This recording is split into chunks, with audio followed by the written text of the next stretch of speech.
The USS Relentless moved through the darkness of space like a wolf hunting in the night. It was not the biggest ship in the human fleet. It was not but it was tough, and its crew was tougher. Captain Daniel Carter stood on the bridge and watched the stars through the main window. He was a tall man with gray hair at his temples and tired eyes that had seen too many battles. Behind him, his crew worked at their stations. The soft sounds of computers and quiet voices filled the air. "Captain," said Ensign Ben from the communications station. He was young, maybe 25, with red hair and freckles across his nose. "We have an incoming message from Central Command. Priority 1. Encrypted." Carter turned around. Priority 1 messages meant trouble. They always meant trouble. "Put it through to my ready room," he said. He walked off the bridge and into the small office next to it. The door closed behind him. He sat down at his desk and touched the screen. The face of Admiral appeared. She was a small woman with sharp eyes and silver hair cut short. Carter had known her for 20 years. He had never seen her look so worried. "Daniel," she said, "we have a situation." "I figured that from the encryption level," Carter replied. "What happened?" The Admiral took a deep breath. 3 days ago, the colony ship New Horizon was traveling to the settlement. It carried 12,000 civilians, families, children. They were attacked by forces and captured. Carter felt his stomach drop. There were bad news. They were in species that controlled a large part of the galaxy through fear. They did not take prisoners unless they wanted something. "Where are they holding them?" he asked. "That is the problem," said the Admiral. "They took them to the kill zone." For a long moment Carter said nothing. The kill zone was famous. Every spacefaring species knew about it. It was a heavily defended region at the center of space. Defense platforms, minefields, battle cruisers. For 300 years no enemy ship had survived entering it. They used it as proof of their power. They invited other species to try and break through. None ever did. "They want us to come for them," Carter said.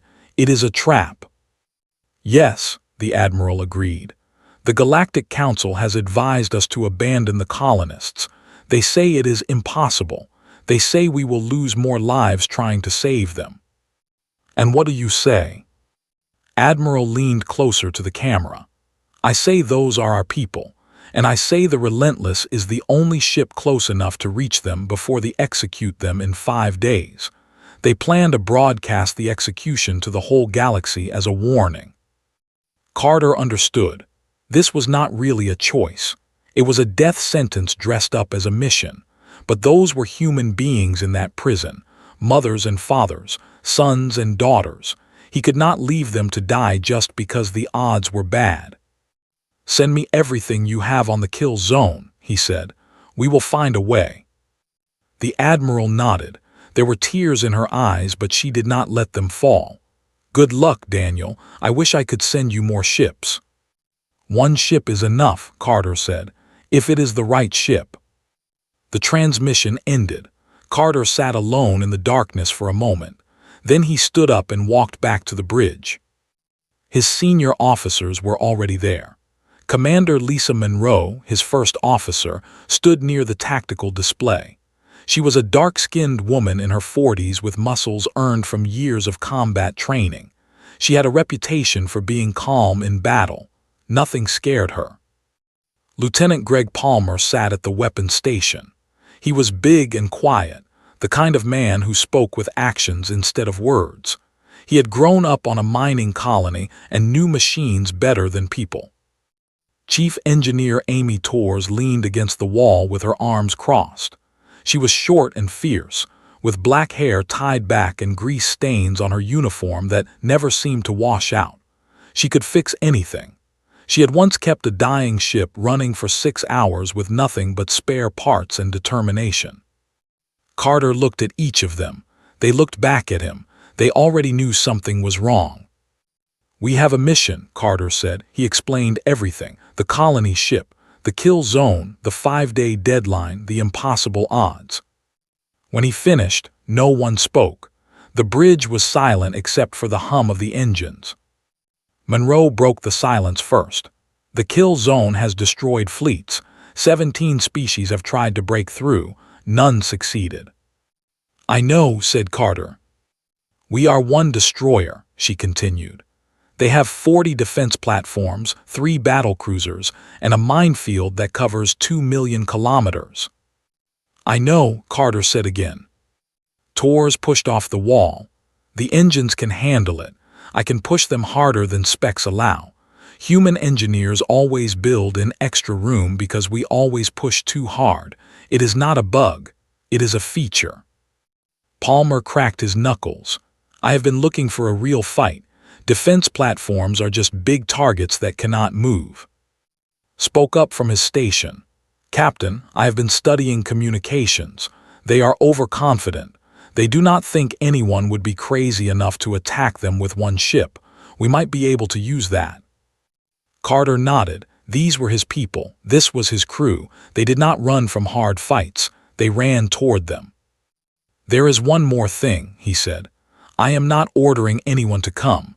This is probably a one-way trip. Anyone who wants to leave can take an escape pod. No questions asked. No judgment. I will put it in your record that you followed orders. He waited. Seconds passed, then a minute. No one moved. Monroe smiled just a little. Did you really think we would leave? Tors laughed. Captain, I did not spend 3 years keeping this ship together just to miss the best part. Palmer simply nodded. I am in. Grinned. Someone has to make sure the communications work. Might as well be me. Carter felt something warm in his chest. Pride. Love. He was not sure what to call it, but he knew he was looking at the best crew in the fleet. All right, he said. Let us get to work. We have 5 days to do the impossible. Monroe, start working on approach vectors. Tors, get the engines ready for maximum burn. Palmer, I want firing solutions for every platform in that zone. Find me every piece of information about tactics you can. The crew moved to their stations. The Relentless came alive with purpose. Throughout the ship the word spread. They were going into the kill zone. They were going to save their people or die trying. In his cabin that night, Carter looked at a photograph on his desk. It showed a young woman with his eyes and her mother's smile. His daughter. She lived on Earth now, safe and far from the war. He wondered if he would ever see her again. Then he put the photograph down and went back to work. There was no time for doubt, no time for fear. There was only the mission. The Relentless changed course and headed toward space. In 3 days, they would reach the edge of the kill zone. In 3 days, they would find out if humans really were as stubborn as everyone said. Daniel Carter believed they were. 3 days passed faster than anyone expected. The crew of the Relentless worked without rest. They checked weapons. They tested shields. They ran simulations again and again. Most of the simulations ended with the ship being destroyed, but some did not, and those few gave them hope. Now the Relentless hung in space at the edge of territory. Beyond the viewport, Carter could see the first warning beacons. They flashed red in the darkness, marking the boundary of the kill zone like drops of blood in black water. We are at the threshold, reported from his station. Sensors have detected us. They know we are here. Monroe stood beside Carter, studying the tactical display. It showed the kill zone in terrifying detail. 40 defense platforms arranged in overlapping fields of fire. Thousands of automated drones ready to launch at any target. A minefield so dense that even debris could not pass through safely. And at the center, 3 massive battle cruisers circled the prison station like sharks around wounded prey. They are not attacking, Monroe observed. They are waiting. They want us to come to them, Carter said. They want to enjoy this. Palmer looked up from his weapons console. I have targeting solutions for the first 12 platforms. Once we engage, I can adapt to the others. Tors spoke through the intercom from engineering. Engines are ready. I have pushed the power output 15% above maximum rating. She will hold, probably. Probably, Carter asked. Captain, if you wanted certainty, you should have joined a different species. Humans do not do certainty. We do stubborn hope. Carter almost smiled. Good enough for me. Raised his hand. Captain, I am picking up a broadcast. It is going out on all frequencies. They want everyone to hear this. Put it on screen. The main display flickered. Then a face appeared. It was not human. It was something from a nightmare. They had bodies like insects, with hard shells and multiple limbs. But their faces were almost human in shape, which made them more disturbing. This one had dark eyes that reflected no light and mandibles that clicked together when it spoke. I am the Archon, the creature said. Its voice was translated by the computer into flat, emotionless English. Supreme Commander of the Dominion, ruler of the Kill Zone, destroyer of 17 species foolish enough to challenge our power. The Archon spread its arms wide. Behind it, Carter could see the prison station. Human faces pressed against the windows, families holding each other, children crying. I know you are out there, humans, the Archon continued. I know you are watching. You think you are special. Every species thinks they are special before they enter my domain. The thought they were special. They sent a fleet of 200 ships. I destroyed them in 1 hour. They sent their greatest warriors. I hung their bodies from my walls. You will be no different. The Archon leaned closer to the camera. Its dark eyes seemed to look directly at Carter. Come and try to save your people. I welcome it. I have not had good entertainment in years. Your deaths will remind the galaxy why they rule the stars. The broadcast ended. The bridge was silent. Looked pale. That message went to every ship and station in the sector. Every species in the Galactic Council saw that. Good, Carter said. Then they will all see what happens next. He turned to face his crew. They looked back at him. Some were scared. That was normal. Only fools felt no fear before battle, but none of them looked ready to quit. In a few minutes we are going to cross that line, Carter said.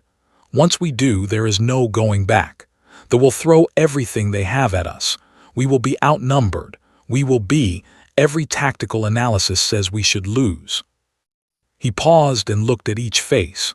Monroe with her steady calm, Palmer with his quiet strength, with his nervous energy, Torres watching through the engineering camera with fire in her eyes. But tactical analysis does not know humans, Carter continued. It does not know what we are capable of when we fight for our families. Those colonists are our family.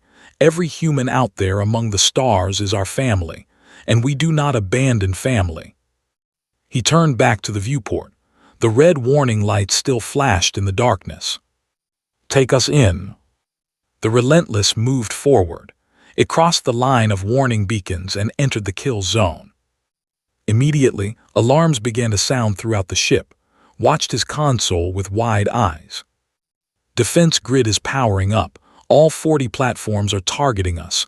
Drone bays are opening. Minefield is activating. And there it is, Monroe said quietly. A new sound filled the bridge. It came from every speaker, every console, every system connected to communications. An automated warning message, broadcast on all frequencies in every known language. Warning, a human warship has entered the kill zone. Warning, a human warship has entered the kill zone. The message repeated over and over. It was meant to announce their death. It was meant to be the first line of their funeral notice. Carter listened to it and felt something unexpected. Not fear, not doubt. Anger. Cold, focused anger at these aliens who thought they could slaughter innocent people for entertainment. Let them warn everyone, he said. Let the whole galaxy watch. Make sure you are recording everything. When we get out of here, I want everyone to see what humans can do. When we get out of here, Torres repeated through the intercom. I like your confidence, Captain. It is not confidence, it is stubbornness. There is a difference. The first wave of drones launched from the nearest platforms. Hundreds of small attack craft, each one armed with plasma weapons capable of burning through armor. They moved in perfect formation, controlled by the central defense grid. "Here they come," Palmer said. His hands moved over his console with practiced ease. "Permission to engage." "Granted, show them what human weapons can do." Palmer fired, but he did not aim at the drones themselves. He targeted the magnetic tethers that connected them to their control platforms. The beams cut through the tethers like knives through paper.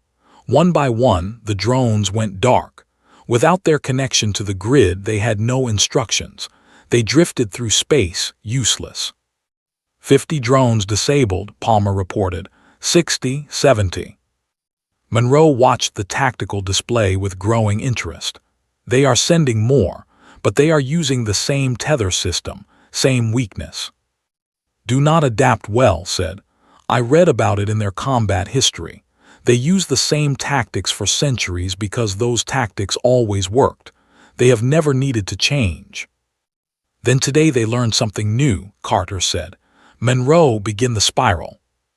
Monroe's hands danced across her console. The Relentless began to spin while moving forward. It rotated on multiple axes at once, presenting a constantly shifting target.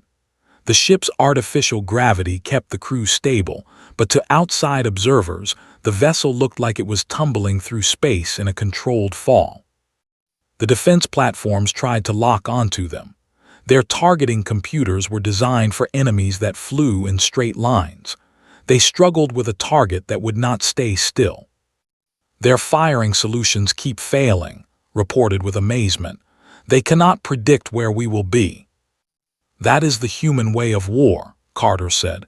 "Never give the enemy what they expect." The first plasma lance fired from the nearest platform. It missed the Relentless by 50 meters. A second shot came closer but still failed to connect. The gunners were growing frustrated. Their perfect system was failing against a single ship that refused to follow the rules. Torres came over the intercom. "Captain, the spiral is putting stress on the hull. We cannot keep this up forever." "We do not need forever. We just need long enough."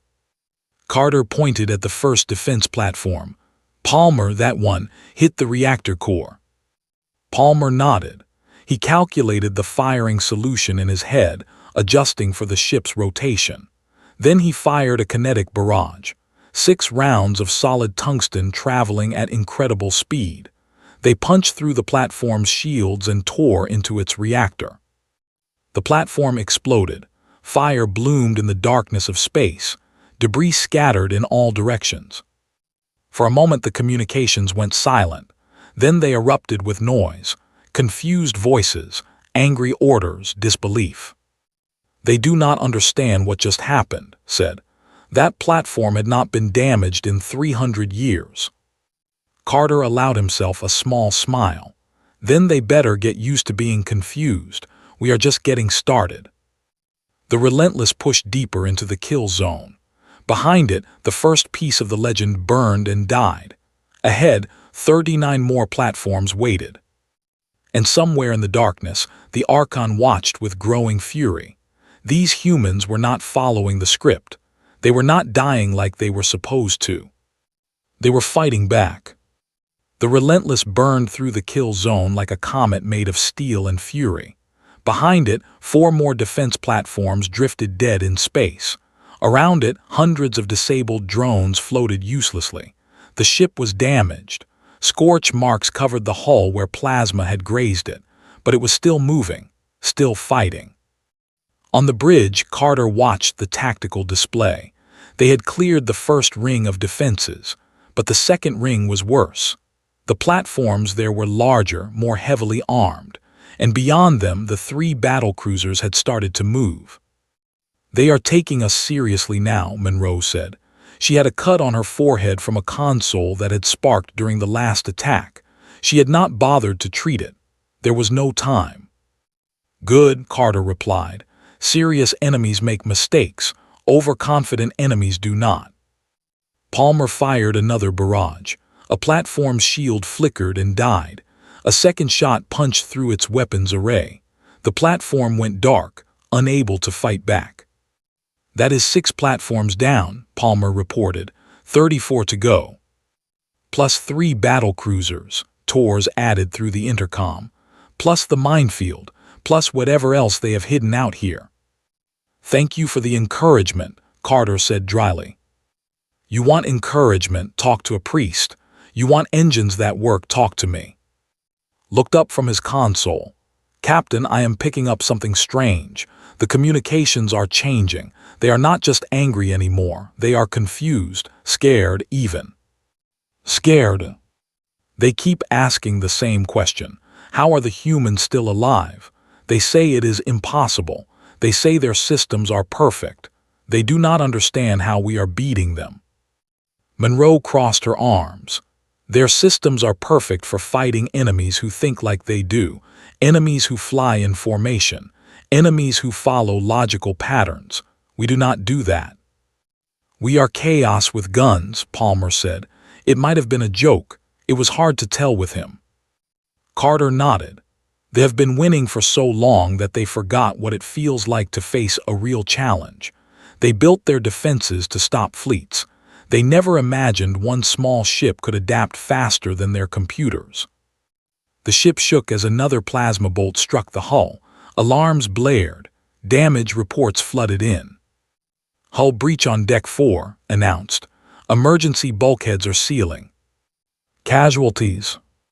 3 wounded, no dead. Medical team is responding. Carter gripped the arms of his chair. 3 wounded. 3 of his people hurt because of this mission. He forced himself to focus. There would be time for guilt later, if there was a later. Tors, how are the engines? Running hot but stable. I had to reroute coolant from secondary systems. We cannot maintain this speed for more than another hour. We will not need an hour. We are almost to the minefield. The minefield. 2 million kilometers of explosive death. Thousands of mines floating in a pattern designed to destroy anything that tried to pass. No ship had ever navigated through it successfully. Monroe pulled up the minefield data on her screen. The mines are motion-activated. They track movement and accelerate toward any target. Standard tactics would be to move slowly, but that would let the platforms target us. Fast movement triggers more mines. Then we do something that is not standard, Carter said. What about the mines themselves? What powers them? Checked his console. Each mine has a small fusion cell, very stable, very reliable. Very reliable, Carter repeated. That means predictable. Palmer, can you hit a fusion cell from this distance? Palmer studied the targeting data. Maybe, they are small. But if I can hit one, the explosion would set off the mines around it. Chain reaction. That is what I am thinking. If we cannot go through the minefield, we make our own path. Monroe understood immediately. Controlled detonation. We blow a corridor through the mines. Exactly. Tors came on the intercom again. That is crazy. Even a controlled chain reaction could catch us in the blast radius. Then we better be fast. Carter stood up and moved to the main viewport. The minefield was visible now, a sea of tiny lights stretching across their path. Each light was a mine. Each mine was death waiting to happen. Palmer, I need precision shooting. You will have maybe 10 seconds between shots before the chain reaction reaches us. Monroe, the moment he fires, I need maximum acceleration. Tors, give me everything the engines have. I already gave you everything. Then give me more. Silence on the intercom. Then Tors laughed. It was not a happy sound. All right, Captain, you want a miracle. I will give you a miracle, but if we survive this, you owe me a bottle of the good stuff. Deal. Palmer lined up his shot. The crosshairs on his display moved until they centered on a single mine at the edge of the field. Ready, he said. Fire. The shot crossed the distance in less than a second. It struck the mine's fusion cell. The mine exploded. The explosion touched the mines around it. They exploded too. A wave of fire spread through the minefield, each detonation triggering more. Now Carter ordered, go. Monroe pushed the throttle forward. The engines screamed as Tors fed them power from every available system. The lights on the bridge flickered. The artificial gravity wavered for a moment before stabilizing. The Relentless shot forward into the gap that Palmer had created. Around them, mines continued to explode. The chain reaction spread in all directions. The fire chased them like a hungry beast. 30 seconds to clear space, shouted over the alarms. We are not going to make it, Monroe said. Her voice was calm, but her hands were white on the controls. We are going to make it, Carter replied. The fire grew closer. Palmer kept firing, extending the corridor by detonating mines ahead of them. The ship twisted and turned through the narrow path. Metal groaned. Systems overloaded and shut down. 20 seconds. A mine detonated too close to the ship. The blast wave hit them hard. Carter was thrown from his chair. He grabbed a console and held on as the deck shook beneath him. Shield generators are failing, reported. Armor is taking direct damage. Keep going. 10 seconds. Tors was shouting something about engine temperatures. Palmer was still firing. Monroe was flying the ship through impossible maneuvers, threading a needle made of fire and death. 5 seconds. Carter closed his eyes. He thought of his daughter. He thought of the colonists waiting for rescue. He thought of every person on the ship who trusted him to bring them home. Clear. He opened his eyes. The fire was behind them. They had made it through the minefield. Ahead lay open space and the prison station. The 3 battle cruisers moved to intercept, but they were still minutes away. Report, Carter demanded. Monroe checked her displays. Shields at 12%, hull integrity at 60%, multiple systems offline, but we are alive. Tors. Engines are functioning, I think. Do not ask me how. I'm pretty sure there are parts on fire down here. Was laughing. It was the kind of laugh that comes from surviving something you should not have survived. They are going crazy. They are broadcasting on all channels. They cannot believe we made it through. Carter straightened his uniform and returned to his chair. His hands were shaking. He hid them behind his back. Believe it, he said quietly. Then louder. We are not done yet. The battle cruisers are coming. And somewhere on that station, 12,000 people are waiting for us. Monroe looked at him. What is the plan? Carter thought about it. 3 battle cruisers, each one 4 times the size of his battered ship. Shields barely functional. Weapons running low. Engines held together by willpower and luck. We do what humans have always done, he said. We find a way or we make one. The Relentless flew on toward the heart of the kill zone. Behind it, the minefield still burned. The light from the explosions cast long shadows across the ship's hull. Somewhere in the galaxy, other species were watching. They had expected to see humans die. Instead, they watched humans do the impossible. And for the first time in 300 years, they felt something they had forgotten existed. Fear. The 3 battle cruisers moved into attack formation. Each one was massive, nearly a kilometer long, covered with weapons and armored plating. They were built to crush enemy fleets. They had never failed. The largest ship, the flagship, carried the Archon himself.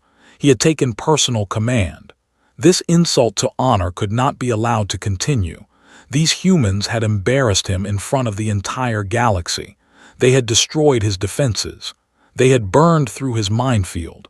They had made him look weak. He would tear their little ship apart with his own hands if necessary. On the bridge of the Relentless, Carter studied the incoming ships. The tactical display showed their size compared to his own vessel. It was not a comforting comparison. 3-to-1 odds, Monroe said, and they are each 4 times our size. I have faced worse odds, Carter replied. When? He paused. I cannot remember right now, but I am sure I have. Tors came over the intercom. Captain, I have some good news and some bad news.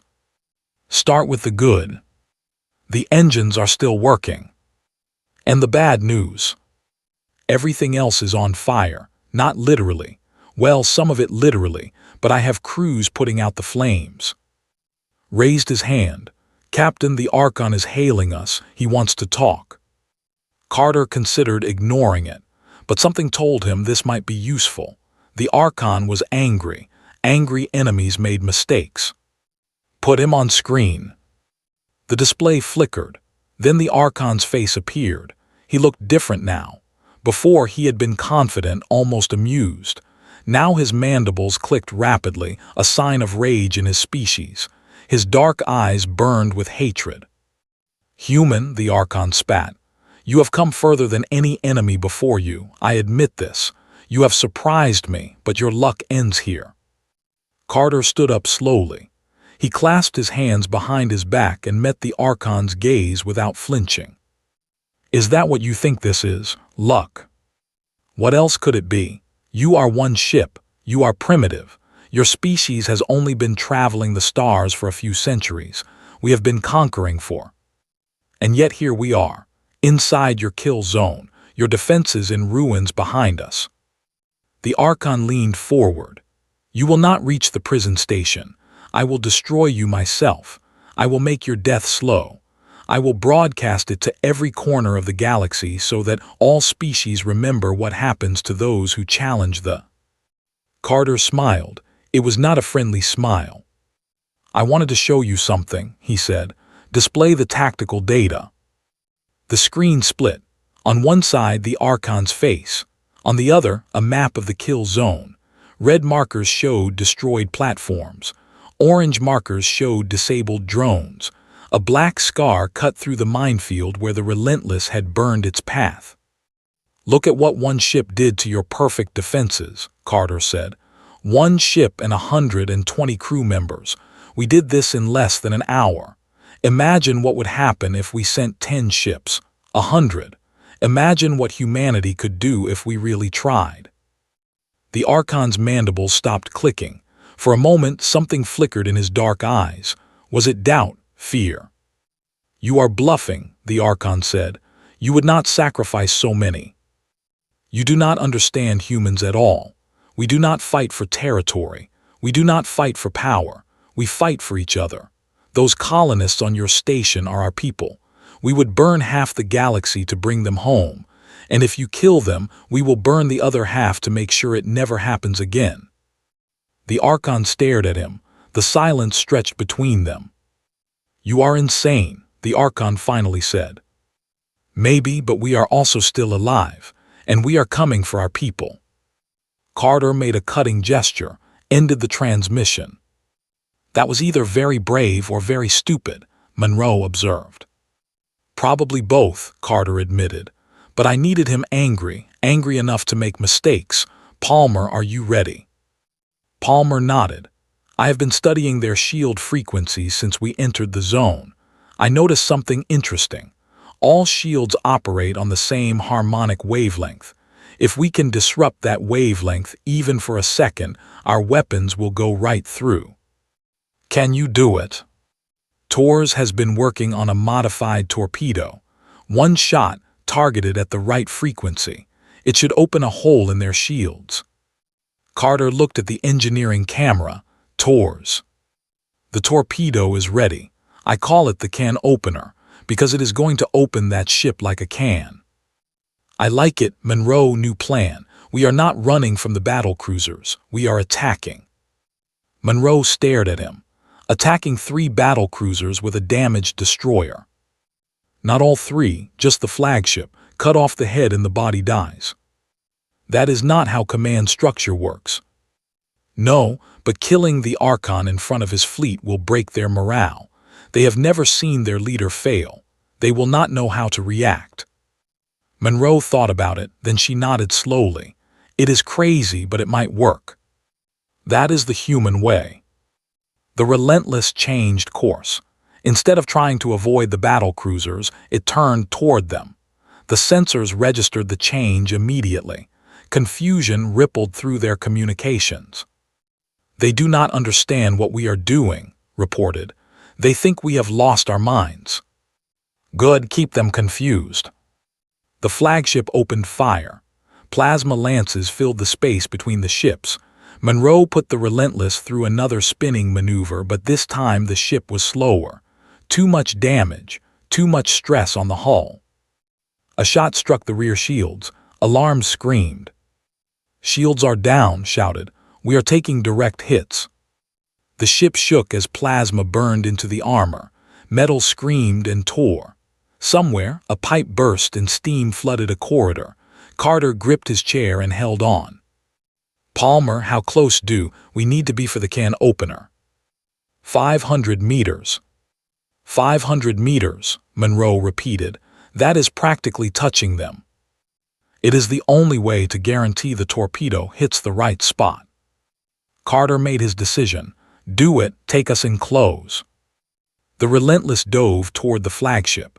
The other two battle cruisers tried to follow, but they were too slow to catch up.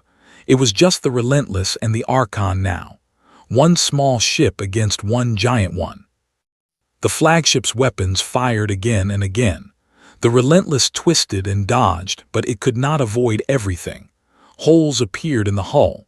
Fires broke out on multiple decks. Crew members fought to contain the damage while their ship fell apart around them. 400 meters, Monroe called out. Carter watched the distance close. The flagship filled the viewport. It was enormous up close, a mountain of metal and death. 300 meters. Hold steady. 200 meters. Fire. Palmer launched the can opener. It was a single torpedo, smaller than standard munitions, but packed with Tor's modifications. It crossed the gap between the ships in a heartbeat. The torpedo struck the flagship's shields. For a fraction of a second, nothing happened. Then the shields flickered, rippled, collapsed. Palmer was ready. He fired everything the Relentless had left. Kinetic rounds and plasma bolts and missiles. All of them punched through where the shields had been.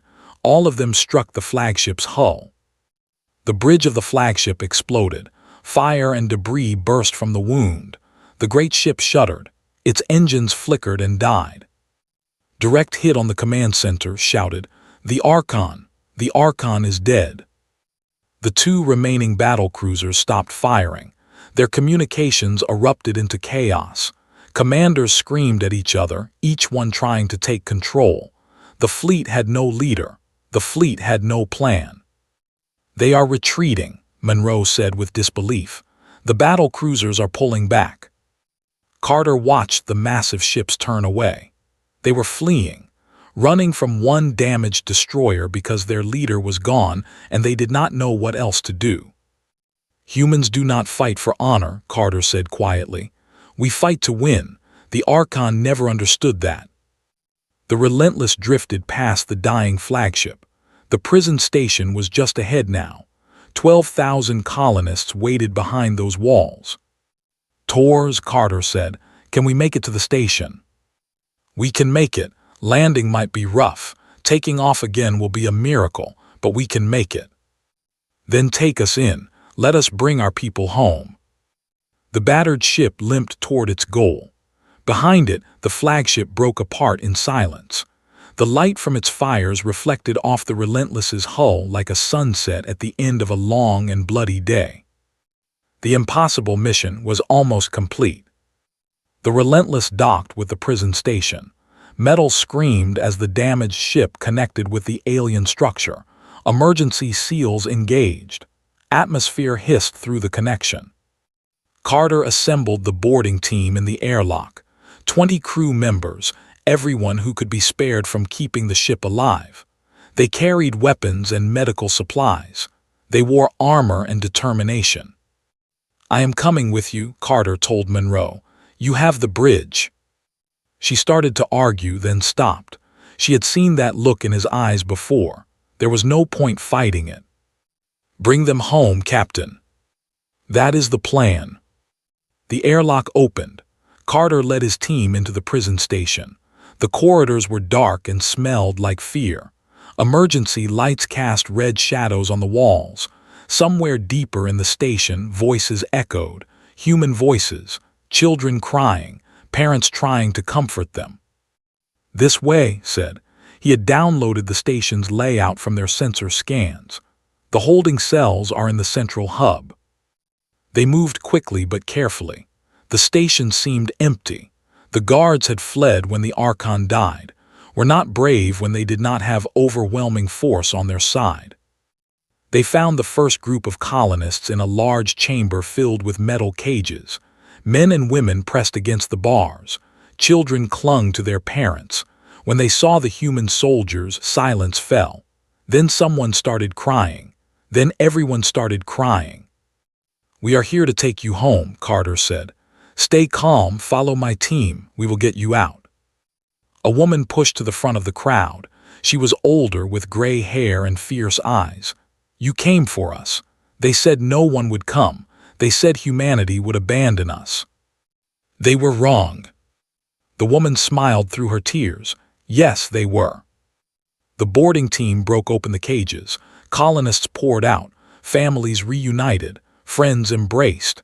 Children laughed and cried at the same time. Palmer organized them into groups. The wounded went first, carried by those who could still walk. Then the elderly and the children. The able-bodied adults came last, helping wherever they could. It took an hour to move everyone to the ship. The Relentless was not designed to carry 12,000 extra passengers. People filled every corridor, every room, every available space. They sat on the floor. They stood against walls. They did not complain. They were alive. They were free. That was enough. Torres met Carter in engineering. She looked exhausted. Her uniform was torn and burned in several places, but she was grinning. "I do not know how you did it," she said, "but you did it. We did it, all of us. Now we just have to get home, which should be easy. We only have to fly a ship that is held together with spit and prayers through the rest of the kill zone and across 3 sectors of hostile space." Carter put a hand on her shoulder. "Can you do it?" Torres looked at her engines. They hummed unevenly, coughing like sick animals. Half the displays showed red warnings. Cables hung loose from open panels. "I can do it. I do not know how, but I can do it." That is all I needed to hear. The Relentless detached from the prison station and began its journey home. The remaining defense platforms did not fire. Their crews had seen what happened to the flagship. They had seen the Archon die.